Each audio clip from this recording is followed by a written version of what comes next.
तुम्हाला काय वाटते, नेपाळमध्ये जे झालं ते व्हॉट्सअप, फेसबुक किंवा इंस्टाग्राम बॅन केल्यामुळे?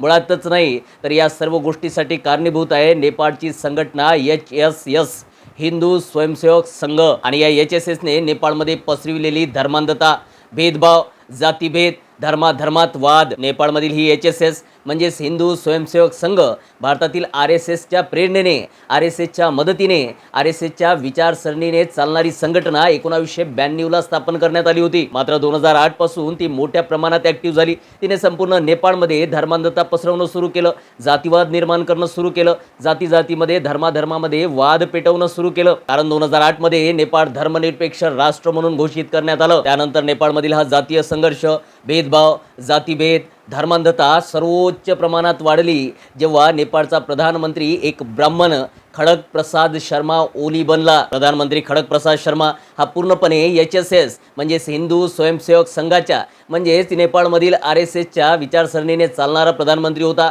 धर्मनिरपेक्षतेच्या विरोधात चालणारा प्रधानमंत्री होता. म्हणून नेपाळच्या नागरिकांनी त्याची सत्ताच पलटून टाकली. आणि भारतात काही वेगळी परिस्थिती नाही. भारतात RSS आहे. RSS विचारसरणीचं भाजपाचं सरकार आहे. यांनी भारतात पसरविलेली धर्मांधता, जातीवाद सर्वोच्च सीमा गाठत आहे.